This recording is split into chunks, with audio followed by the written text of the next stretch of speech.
Yo, what's up, everybody out there in YouTube land? Welcome to the Haunted Basement Studio, and I'm your host, Triple B. And in this video, I am getting ready to talk The Devil's Doorway. And this movie is pretty damn trippy, man. It's another religious horror movie with a demon. So without further ado, let's get into this scary story.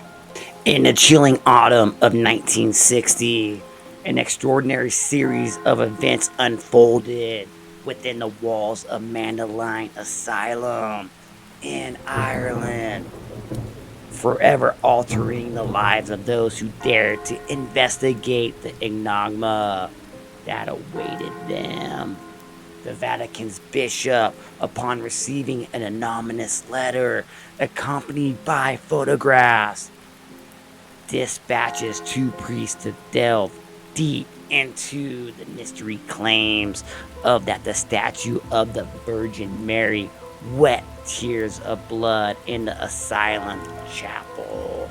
For over 200 years, the Catholic Church in Ireland held women in the asylum called Mandalay's laundries. They were prostitutes, orphans, the abused and the mentally disabled, and the unmarried pregnant women. Father Thomas Riley, an elder and miracle investigator, accompanied by the younger and zealous Father John Thornton, embarked on their journey with conflicting perspectives. Father Thomas, jaded by his encounters with countless frauds, harboring doubts about the authenticity of miracles. Controversially, Father John approaches the assignment with unwavering faith, believing wholeheartedly in possibly witnessing a genuine miracle. The 23rd of October 1960, the year of our Lord. I am Thomas Riley, and this right here is Father John Thornton. We are here to investigate the claims that the statue Our Lady Virgin Mary in the chapel here has bled tears. These photos, accompanied with this letter, was sent anonymously to the bishop, who requested an immediate investigation. This would be a good time, John, to go talk to the lovely Mother Superior. As they arrive at the asylum, they are met by the authoritarian Mother Superior, who promptly attempts to discredit the letter, highlighting the flawed nature of the women that lived there.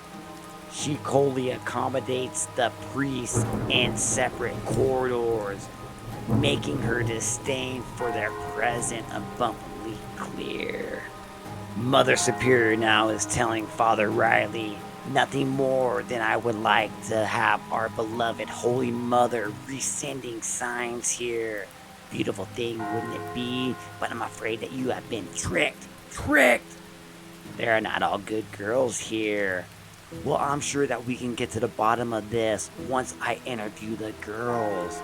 And in the meantime, if I can get a list of the girls who live here and any children, there are no children that live here anymore. The children's ring closed during the war. Now eager to document the alleged miracle, Father John organizes a film crew in the chapel, aiming to capture the supernatural occurrences on their 16mm cameras. However, upon inspecting the statue, Father Thomas noted that the blood had dried up, rendering analysis impossible without a fresh sample. They would have to wait for the phenomenon to reoccur. You know, we can wait hours. Yes, but wouldn't it be worth to catch it on camera? Father John thinks it would be better to get some footage of the girls working in the laundry room.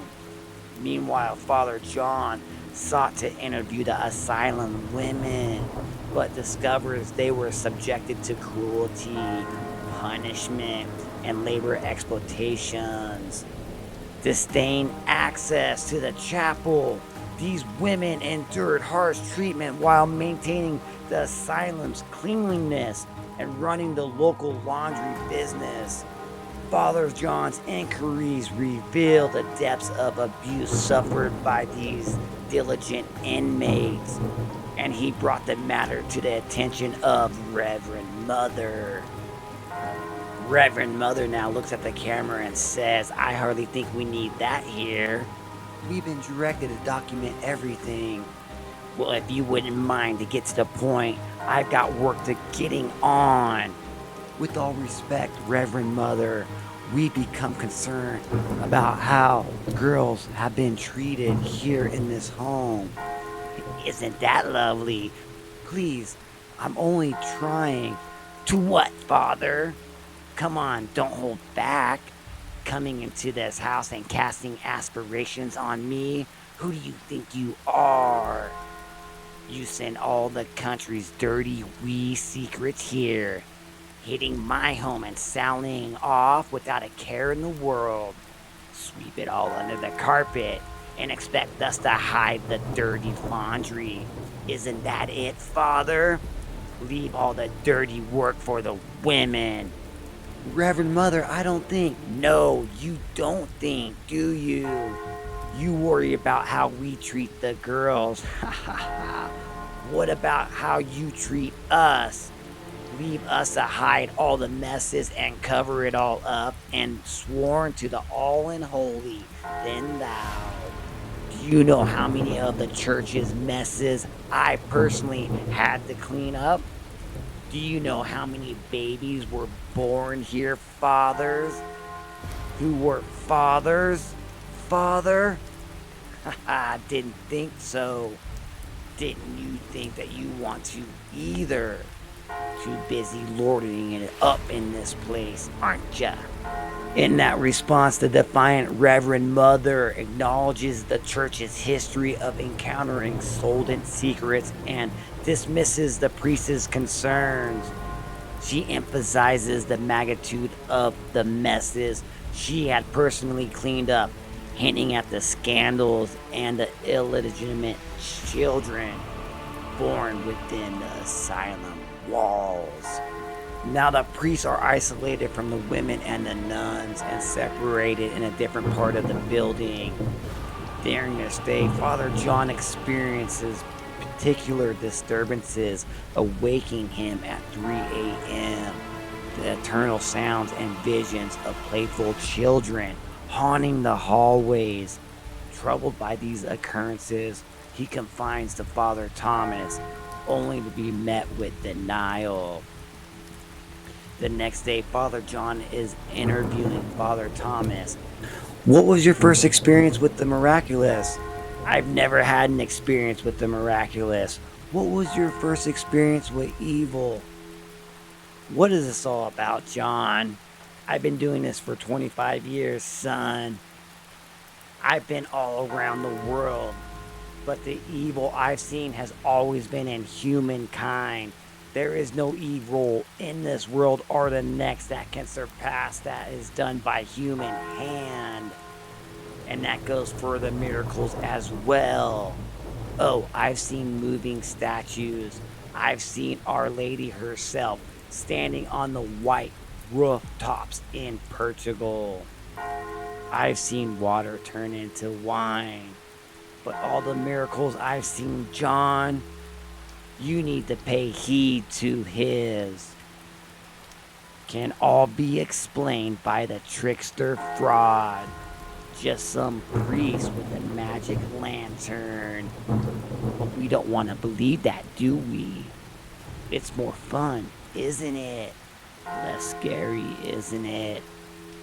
To believe or make ourselves believe that it is something else. But it isn't. Now, Father John plays him sounds of the children that night before at 3 a.m. The truth soon emerges. The asylum has no children, and the children's wing has remained closed since the war. Father Thomas' skepticism led him to believe that the cunning fraudster, trickster is orchestrating these supernatural phenomenon. On the second night, Father John is awakened by sounds of children playing on the stairs right outside of his room. He opens up the door and he looks down the stairs and he sees a child playing on a chair. And he says, "Hello," but the child doesn't hear him. He runs down the stairs to where the child was, but the child has disappeared. He looks down and there was the toy that the child was playing with. And all of a sudden he hears from behind him a little girl say, "They're gonna kill you." And then he runs back upstairs, and the next morning he's telling Father Thomas that I can't sleep. I'm so afraid. Every time I close my eyes, I'm gonna see that little girl, Father. Thomas doesn't believe what he saw either. There is children here, somewhere in the asylum. Or I am seeing the trickster. What? And then all of a sudden you hear children playing and a thud on the door. Laughter comes from the other side. He slowly opens the door and no one is there. And all of a sudden he's hearing footsteps running behind him. Laughter right in his ear. He slams the door. He looks under the bed and he sees the toy the child was playing with. And all of a sudden he hears "Father" in his ear and he turns around and the door is open. And now knocking comes from the window. He slowly walks over to it and two bloody handprints appear on the curtain. And all of a sudden a ghostly woman jumps towards him and it disappears as it goes right through him and the door slams. He opens it up and he goes to Father Thomas's room. He's scared as hell as the ghostly child walks behind him. Thomas says, "Have you been drinking? Have you gotten into the wine?" "No." "Were you dreaming?" "No." And now on the third day, the cascade of events shatter Father Thomas's doubts. All the statues of the Virgin Mary in the asylum begin bleeding simultaneously. Father Thomas examines the blood and determines it to be human, specifically O negative, originating from a pregnant woman. Yet comparing the samples with the blood of all the inmates and nuns yielding no matches, Mary conceived without sin. Please pray for us. Reverend Mother says maybe it's one of the other girls, Father. We will test the girls, Reverend Mother. She wouldn't deal with them. Only virgins in this home are the statues. And surely the sisters, Reverend Mother. I do not appreciate your insinuations, Father. Every last woman of childbearing age in this hole must be tested, nuns included. A nun now secretly confesses to being the person who reached out to the church regarding the weeping statues. She warned Father Thomas about a young pregnant woman named Kathleen O'Brien, held captive in the hidden basement room. Reverend Mother says, "No, I am not going to have you trampling around, disturbing sick women at this hour. You're either going to take us down to see Kathleen O'Brien, or we are going to break down the door ourselves. You'll regret that sharp and quick if you're not prepared for this, Father Riley. But if you want to see it, I will show you the lower infirmity. This is where you ask. It is where we keep the women who are mad, and some of them are dangerous. So watch yourself. Prepare yourself, Father," as she opens up the door to where Kathleen is chained to the wall. Scratches all up and down her body. Father Riley walks over to her. "Good God, what is this?" She's in danger. To herself and others. She's no more than a child. She's hardly a child anymore. She's laid with a man. Father now says, "You're a pregnant child? Were you crying, child?" And then she points to the wall and she says, "They're lonely. They have They have no mothers, Father. And then he looks over at the wall and nothing is there. I want her cleaned up and given medical attention. For God's sake, give this girl some proper food. Remove these chains now. I am not going to ask again, Reverend Mother. Unlock her, sister. And she gives the key over to a nun. She says, Reverend Mother, no. Now, sister. As they unchain her and slowly take her out of the room, her eyes roll in the back of her head and then back forward again. Then she turns around and attacks one of the nuns. She starts biting her in her neck. Put her back inside. Put her back inside now. You see why we have her locked up in there? Father says, I want someone to come down here. We gotta get this girl cleaned up, Reverend Mother. Now, Father says, can you tell me your name, child? It's Kathleen O'Reilly. I'm Father Riley. Do you know why you are chained up?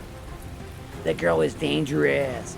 You'll see that for yourself, Reverend Mother says. Kathleen says, no, that wasn't me. That wasn't me.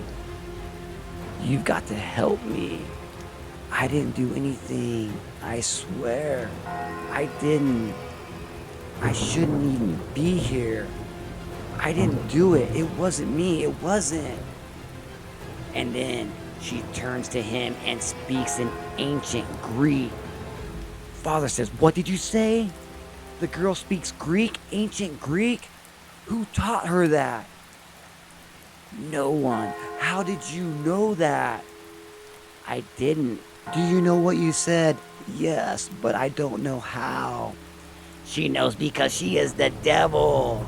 I'm not, Father, please. I very much doubt that, Reverend Mother. Will you pray with me, Kathleen? Yes, Father, thank you. The devil can't pray. She won't pray. Our Father, who art in heaven, hallowed be thy name.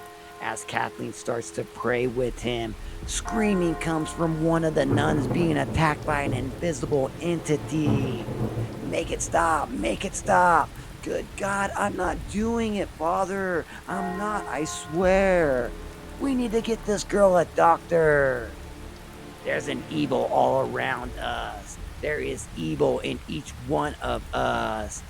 The devil doesn't have to hide in a pregnant young girl to roam freely among us. Night 3 a.m. in the morning. Father John is awakened again by children laughing. Running in the hallway, he hears children singing. Take him by the leg and throw him off the stairs. He turns the corner and he hears the children go shh, shh, shh. And they stop talking, and all of a sudden a nun appears behind him. And then she tells him to shh. And she turns around and starts walking down the stairs. He goes back to his room. Father John is now praying, and he's interrupted by children playing. He gets up and opens the door. Before he opens the door, the statue of the Virgin Mary explodes in his room. And now Father Thomas rushes in and says, you gotta see this, you gotta see this. All of the statues in the asylum are exploding. And all of a sudden they see Kathleen with her back to them. The lights keep flashing on and off in this dark asylum. Each time it turns off, she is a little bit further away from them. She is leading them downstairs into the basement. The door is creaking to the basement door. Stairs going down. You hear in the distance chattering of children's voices. Leads the priest to a room where a satanic ritual had occurred. Father says there was a black mass here, a satanic covenant, satanic sanctuary seeking validation. Father Thomas brought the Mother Superior to witness this scene, only to discover that all the traces of the ritual has vanished. Without expectation, bewildered, they attempt to rationalize the inconceivable. But their thoughts are interrupted by screams echoing from Kathleen's cell. As Father Thomas starts talking with Kathleen, he asks her, "How long have you been here?" She says, "I don't know." And then all of a sudden, the bed starts to shake. And then she starts to levitate in midair. And then all of a sudden, she falls back on the mattress, and all the candles blow out. And then all the crosses on the wall fall to the ground. Kathleen breaks out of her shackles. She is on her hands and knees and giving you the sign. "We have to get her to the hospital. Come on, Kathleen, come to me." They say that I can't go outside. Well, maybe we shouldn't take her outside. I think we should. This is fucking insane. All right, come on, child. As she slowly walks out of the room, she reaches out her hand to Father Thomas, and her hand gets set on fire by an invisible force. As Father Thomas and Father John talk over Kathleen's bed, Father Thomas reveals that he was born an orphan and doesn't have a mother or a brother. He lied about that. And all of a sudden, Kathleen speaks in ancient Greek. What did she say? She said, "The beast below us in hell. I am in limbo. And so are you, child. Heaven is above, and they are in hell with the beast down there. In some way, limbo is worse. The babies have no mothers. So I am their mother. They are suffering for the sins of others. Isn't that always the way?" "What babies?" "The dead babies. They killed them." "Who killed them?" And all of a sudden, the table starts to rattle and flips over by itself by an unseen force. Father Thomas now goes and confronts Mother Superior about the false records of the missing children. Shockingly, Mother Superior admits to selling the babies to sustain the asylum. As Kathleen goes into labor, the nuns attend to her. The priests are desperately seeking out a doctor. Tragically, Kathleen succumbs to childbirth, leaving a somber aura in her wake. Driven by apparitions of ghostly children, Father Thomas and Father John venture deeper into the building, returning to the room that's housing the satanic paraphernalia. They hear cries of a baby. There, they discover a stained nun with her eyes gruesomely gouged out. The same nun who had previously confessed to contacting the church. Unveiling a secret passage, they enter a network of tunnels where there is skeleton remains of numerous children laying in dormant. As they navigate the labyrinth of tunnels, disorientated, struck, and the priests find themselves separated, confronted by an unhinged nun. Tragically befell Father John, his life extinguished at the hands of a possessed nun. Recording his final confession, Father Thomas stumbles upon a sinister altar where a baby once rested. A group of nuns, now part of a demonic coven, conducted a ritual with possessions visibly consuming Mother Superior.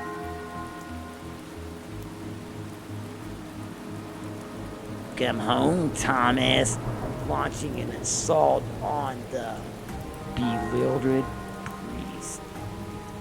As Father Thomas comes to his death, Mother Superior's voice is blended with cries of the newborn. Alright, man, so in the corridors of Mandalay Asylum, bore witness to the unspeakable horrors, concealed sins, and the battle between faith and malevolence that will forever haunt those who dare to delve deep into the sinister's depths. The end. Alright, yo, man, what's up? Final thoughts and ranking of The Devil's Doorway, man. That was a fun one to go through. A lot of crazy lines in there. Really fast. I fucking really loved it. Was a found footage movie and it was done really, really good. And it really didn't look like found footage. They made it look like it was from the 1960s. The lights would flash on and off. Really loved it. There was there any really slow parts? Kind of, maybe just a little bit here and there, but at the beginning, kind of setting everything up. I did love Reverend Mother, and her lines were just so sinister. And the father Thomas, that is the skeptical, because he's been doing this for 25 years. You know, he's seen everyone that's trying to trick him. There's no such thing as, you know, turning water into wine and all that stuff that he was saying, because it's always done by a human trickster. But when this shit goes down, all the statues fucking blow up, the eyes start weeping. I mean, I was fucking like, all right, and like the dark scenes with Father John and the children in the hallways. I loved it. I'm like, what's going on? Oh wow, they're really doing all this like crazy paranormal shit in this found footage movie that was supposed to be filmed in 1960s. Great job. And like when Kathleen fucking starts levitating, I'm like, oh hell yeah. And then like her hand sets on fire. She'll look like a demon 1 second and then look like a normal fucking child the other second. And it was great. So all right, so those are my final thoughts. I really didn't have any nitpicking on it. It was pretty good. I'm gonna give it an 8 out of 10. Means a damn good movie. Definitely will watch it again.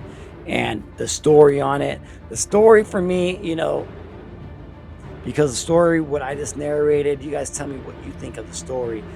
Even if you watch the movie or not, pretty much these are storytelling reviews. So you can just look at this as a scary story and not even a movie, and you tell me what you think of the story. As a story ranking, I would probably give this one a 9. Yeah, I thought it was good. It was pretty clever. Yeah, maybe fumbled a little bit at the end, in the tunnels, was all dark. But all right, man, I'm rambling on, y'all. Thank you all for joining me in the Haunted Basement Studio and Hardcore Spoiler Movies Review Podcast, exclusively on YouTube. And please remember to stab that like button with the sub, just like Michael does. And you motherfuckers, you keep it whore. Later.